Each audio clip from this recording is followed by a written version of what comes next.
بگو رضا.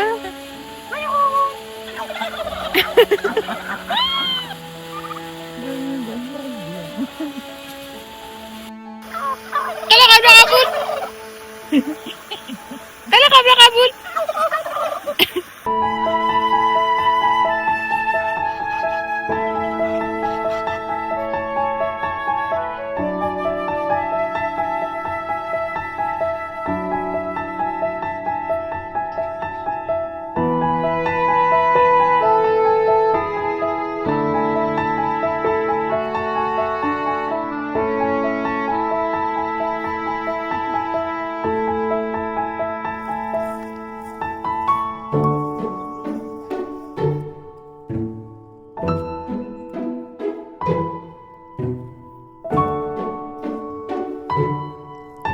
بیا باغ ما بخور عشق کنیم.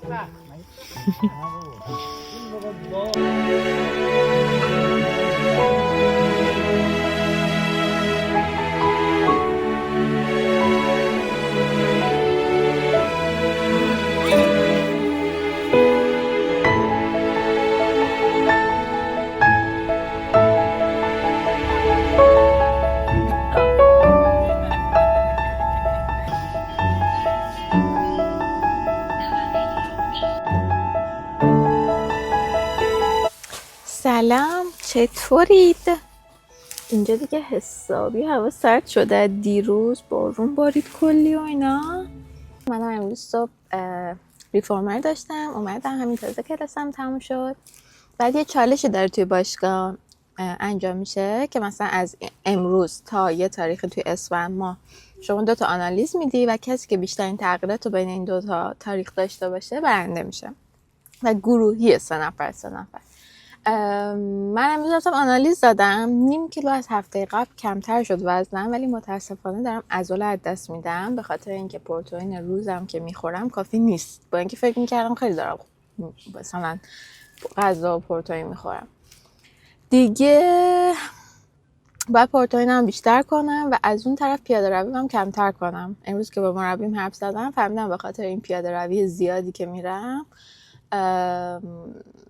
دارم عضله از دست میدم. نباید برم، فقط میخوام دیگه از اون به بعد اون 2 روزی که باشگاه نمیرم و برم پیاده روی، یعنی 1 شنبه و 4 شنبه.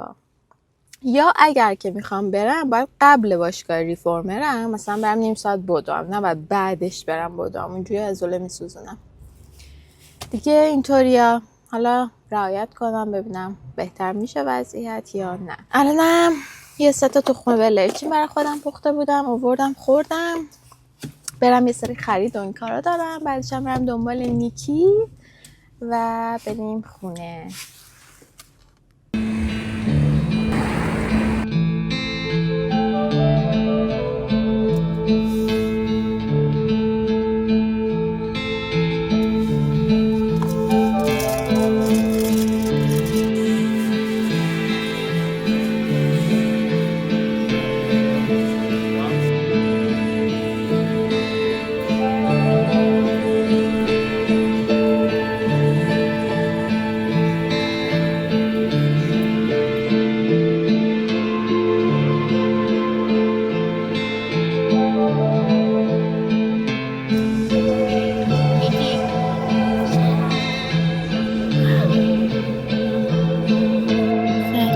چطوری؟ چه خبرها؟ من امروز دیگه از باشگاه اومدم. خیلی خسته بودم، نمیدونم چرا امروز انقدر خسته بودم. دیگه دوش گرفتم و نهار آماده کردم و نهار خوردیم. الان ساعت 8:20 است. میخوام شامم بخورم. شامم هم 2 تا سفیده تخم مرغ، 3 تا سفیده تخم مرغ، 2 تا تخم مرغ کامل با 2 قاشق ماست یونانی و سالاد زدم. رو سالادم هم سس 0 کالریه. دیگه گفتم پروتئین زیاد بخورم.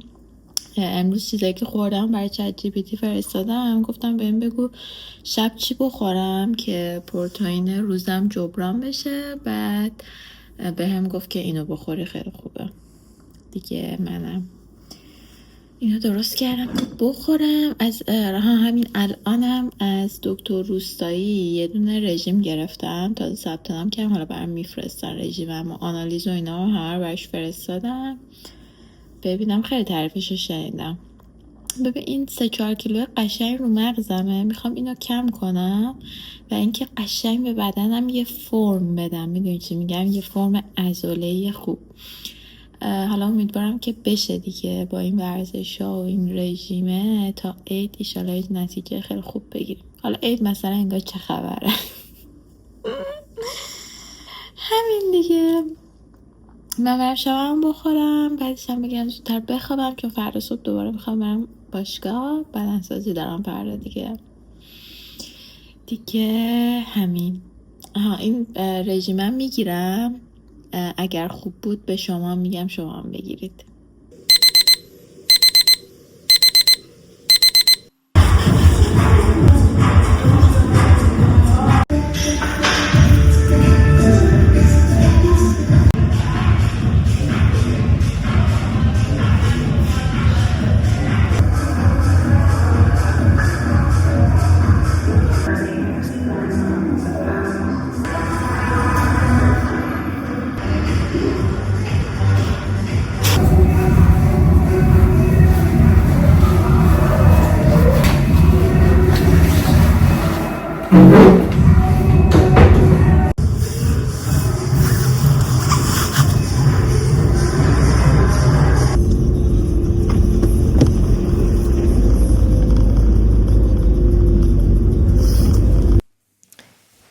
وای بچه شاید باورتون نشه، تازه 3 ساعت نشستم جلو دوربین و داشتم با آرایش میکردم و براتون صحبت میکردم.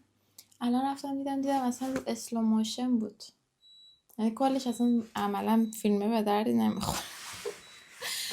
دیگه الان که آرایشم تمام شد، منتظرم رضا بیاد بریم بیرون، میخوام یکم دور بزنیم. حالا دوباره یه خلاصه بهتون میگم که چیا گفتم. من پریودم و به شدت حال روحیم خرابه از صبح. از اون طرف این هفته کلا دوستامم نبودن آخر هفته و به یکی دوتاشون که گفتم بریم بیرون و اینا، دیدم یکیشون مهمون داشت، یکیشون سرش خیلی شروع بود، نشد که برنامه بذاره.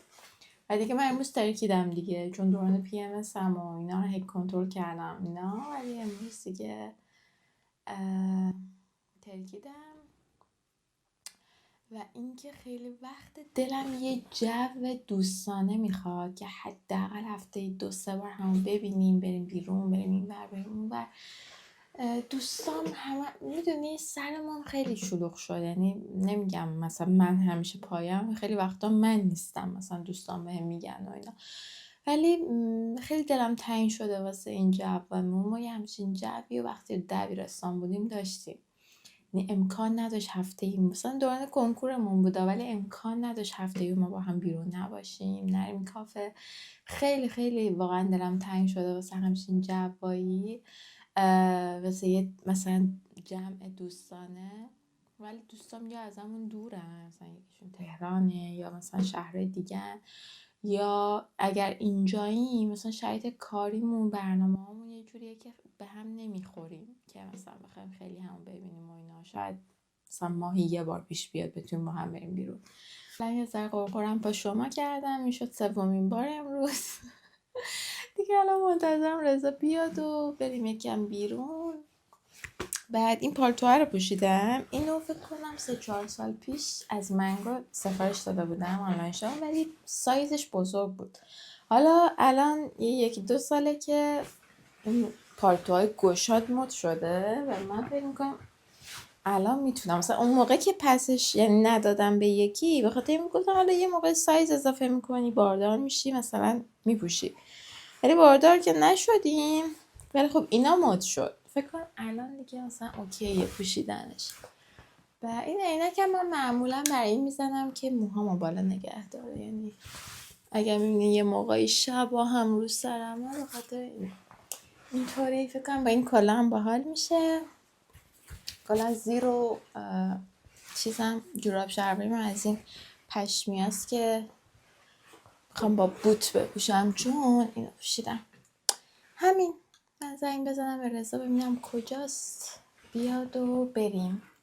اینم بگم دکتر روستایی هم بهتون فکر کنم گفتم دیگه چیز سفارش داد، برنامه رژیم غذایی گفته بودم که ازش گرفتم دیروز برام فرستاد. خیلی فرقی نمیکنه با اون چیزی که خودم رعایت میکردم، ولی خب کربوهیدراتش و نمیدونم قندش و ویتامین و اینا خیلی کنترل شده است و اتفاقا همین مهمه توی رژیم، اینکه تو از روی علم یه توازن ایجاد کنی، مثلا توی مقدار کربوهیدرات، زمان مصرف کربوهیدراتت، اینا خیلی مهمه و نتیجه میده دیگه.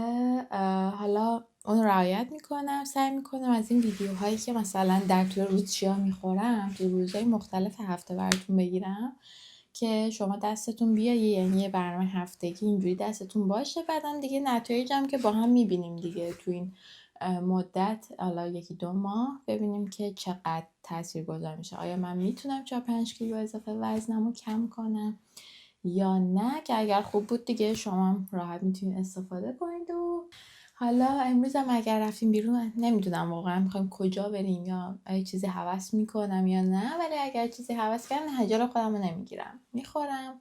امروز هم یه ذره به شادی لحظه‌ای نیاز داریم از نظر روحی.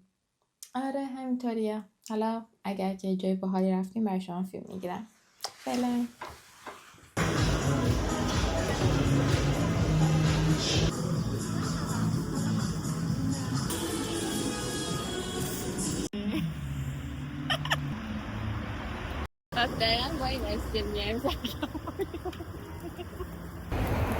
I love you PMC.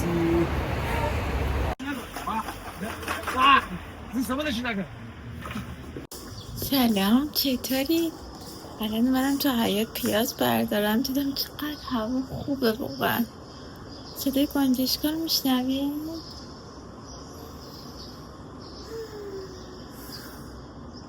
صبح همتون بخیر. گلام همه یخ زدن ها.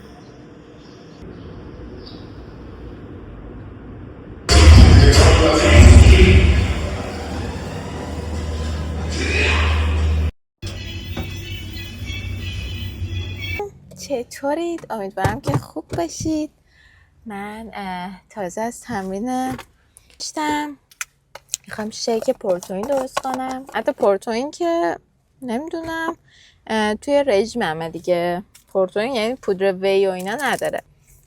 1 قاشق غذاخوری کنجد، 1 لیوان شیر بادم که من چون اولین بارمه دارم شیر بادم، شیر فندق خورده بودم ولی شیر بادم تا حالا نخورده بودم، برای همین گفتم سایز کوچیکشو بگیرم که ببینم چه جوری از خوشم میاد اصلا نمیاد. شیکرم هم که اووردم و 1 دونه موز. اینو برای بعد تمرینم گفته بود. صبحونم فکر کنم براتون عکس نگرفتم، چجوری بازش کنم. صبحونم هم 2 تا تخم مرغ آبپز بود. البته گفت میتونی با 1 قاشق نیمروش هم کنی، ولی من آبپز خوردم دیگه. 2 تا تخم مرغ ریخت روم. وای چه گندی زدم.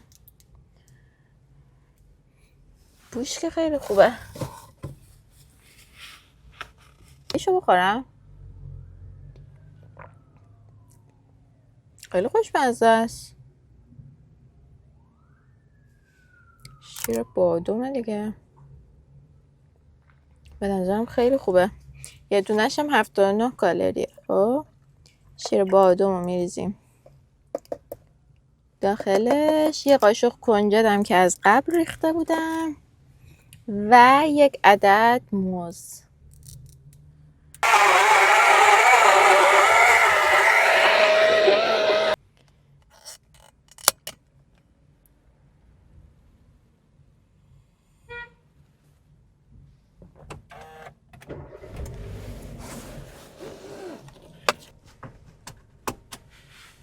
من فکر می‌کردم شیر بادوم طعم خوبی نداره ولی خیلی خوشم اومد.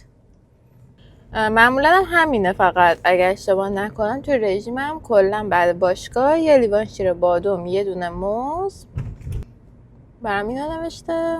حالا باید برم این دفعه دیگه سایز بزرگش بخرم. فقط می‌خواستم امروز سایز کوچیک رو گرفتم که تست کنم ببینم چه جوریه، چون یکی از دوستان میگفت من اصلا خوشم نمیاد و فلان و من اینو از شیر فندق بیشتر دوست داشتم. شیر فندق احساس میکنم تهش یه تلخی داره ولی شیر بادام اینطوری نبود، یعنی خوشمزه است کاملا. یه لحظه شک کردم گفتم نکنم اصلا از این شیک توریا باشه، یعنی مثلا مثل پروشیرای کاله هست که مثلا طعم مثلا شیرین و اینا، دیدم نه اتفاقا ساده است، چیزی نداره. کلش هم یه پاکت کوچیکش 79 کالری بود، یعنی یه لیوانش دیگه در واقع میشه. من فکر میکردم بیا برو، من فکر میکردم اصلا کالریش هم از شیر معمولی بیشتره. خیلی برام عجیب بود.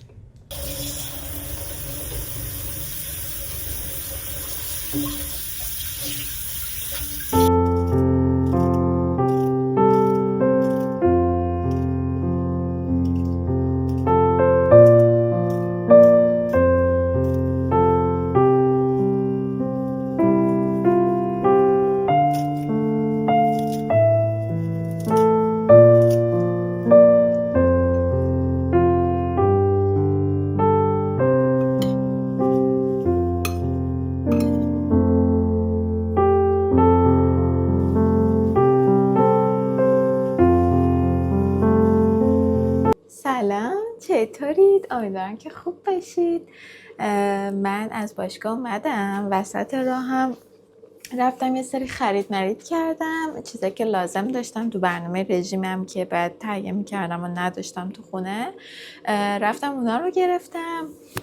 بذاریم بهتون نشون بدم. همه رو شستم و تمیز. سبزیجات تازه گرفتم، جعفری، کرفس، فلفل دلمه، یه ذرم توی یخچاله، بعد کلم و اسفناج و اینم که هیچی، برنجه. اینجا هم بهتون نشون بدم برای میان بعدها.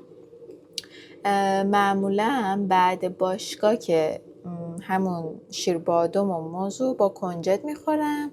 بعد روزایی که باشگاه ندارم هم میان وعده یا فکر کنم 12 تا بادام زمینیه با مثلا یه واحد میوه یا یه قاشق ترکیب، یعنی یه قاشق تخم کتان و یه قاشق شاهدانه با یه واحد میوه. به رضام گفتم یه ذره ماهی و سینه مرغ و این چیزا بگیره چون اونامونم تموم شده دیگه. میخوایم رسما رژیم رو شروع کنیم. حالا ببینیم چجوریه دیگه. اگر نتیجه داد حتما بهش شما میگم، حتما بریم بگیرید چون رژیمش تا اینجا که خوبه. الان من 2-3 روزه که دارم رعایت میکنم، اصلا اینطوری نیست که گشنتون بشه یا مثلا گشنگی بکشید و اینا. بعد همه چیزم داره، اینجوری مثلا نون داره، برنج داره، ماکارونی داره. مثلا امروز نهار من 150 گرم گوشت چرخ کرده با یک کفگیر ماکارونی که من از چت جی پی تی پرسیدم، گفت یک کفگیر ماکارونی تقریبا میشه 40 گرم ماکارونی خام. بعد دیگه چون مقدارش خیلی کم بود، من این مواد ماکارونی رو که درست کردم توش آب ریختم، ماکارونی خام رو انداختم توش که با هم دیگه بپزن و شد این. بعد یک کاسم سالاد شیرازی داریم که خودش گفت مثلا یه خیار، یه گوجه، 30 گرم جعفری، نصف پیاز، میگه اندازه‌اشو بهتون که راحت بتونید درست کنید. همین. هفته اول معمولا توی رژیم اینجا غذای رضا رو گذاشتم، اونم بیج بیج داره با پلو.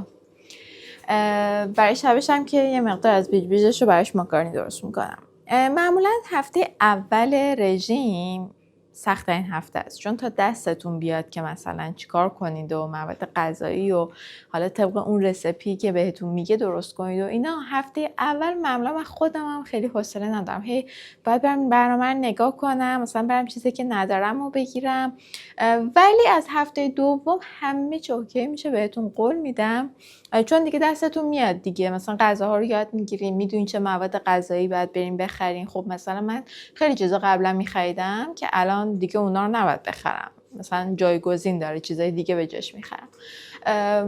دیگه دستتون میاد دیگه. از هفته دوم خیلی همه چی بهتر و راحت تر میشه. حالا من فعلا تو هفته اولم دیگه، ببینیم چی میشه. همین، من برم بقیه کارم سریع بکنم، بعد برم یه ذره زبانم بخونم. قراره که با بچه ها ساعت 4 بریم که یه ذره تمرین اسپیکینگ کنیم. همین، میبینمتون.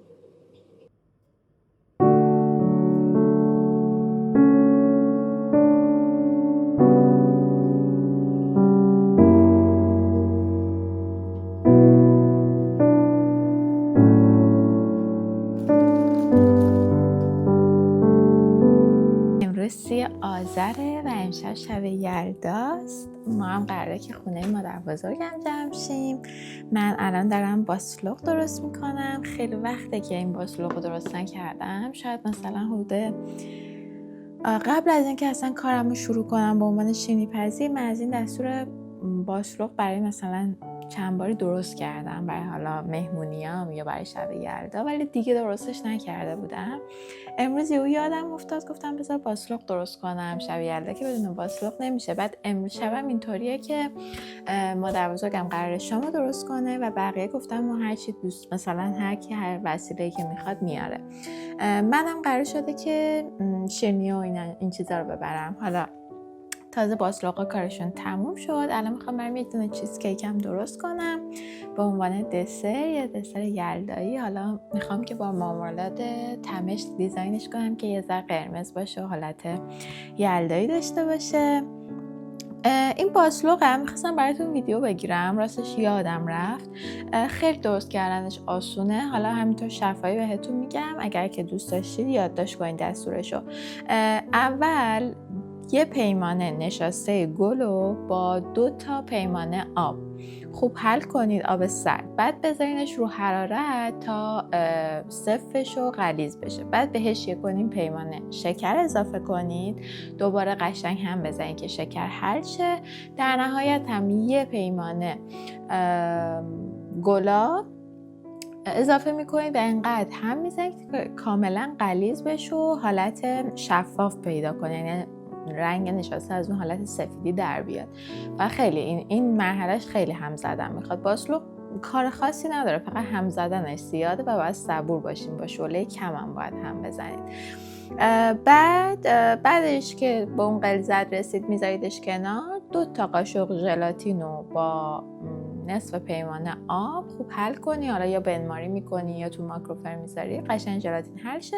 بعد با معوا ترکیب میکنید و یه هم میزنید و یه ذره که از دم افتاد میتونید، حالا من با اسکوپ قهوه اسکوپ بر میدارم، میریزم داخل پودر نارگیل و یه ذره، حالا این مرحلهش دستاتون ممکنه کثیف و چسبناک و اینا بشه، ولی خب میریزین تو پودر نارگیل و یه ذره گرد میکنید با دستتون. بعدم برای دیزاین میتونید یه گردویی چیزی روش بذارید دیگه.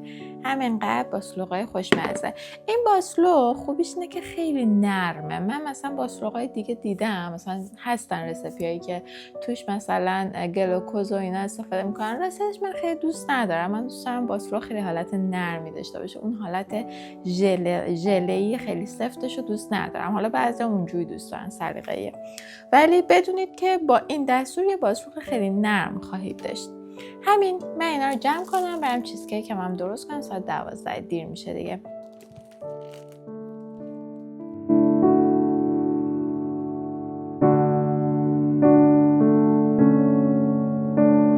من دسر رو درست کردم، گذاشتم یخچال. یه ذرم خمیر قطاب داشتم، با اونم شیرینی قطاب یه کوچولو درست کردم. حالا میخوام کادوی بچه‌ها رو واسه شب یلدا چیز کنم، کادو کنم.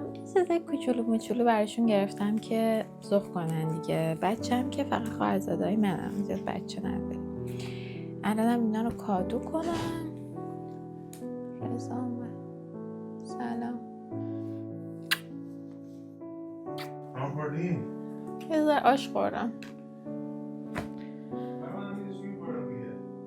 کتلت و کوکو هست، یه ذره برنج هم هست.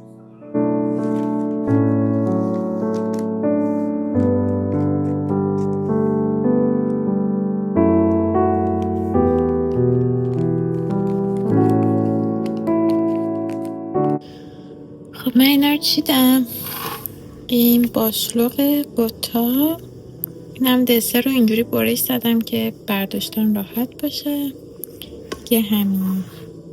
این فالم دیروز گرفتم، خیلی دوستش داشتم، نگهش داشتم. همین.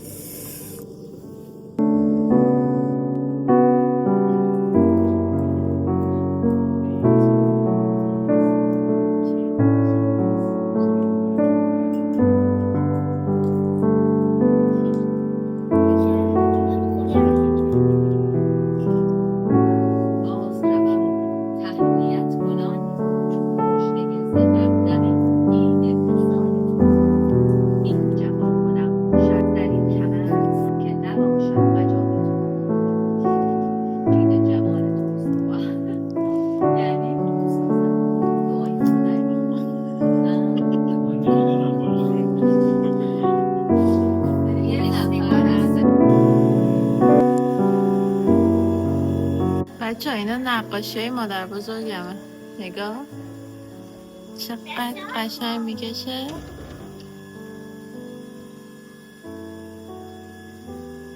اینم نیکی خانم سرما میخوری یا اینجوری چه اومدی بیرون؟ چالش کنم بسیار خوب نقاشم عزیز منو دیدی؟ آره عید خوش گذشت. عید نه شاید خوش گذشت.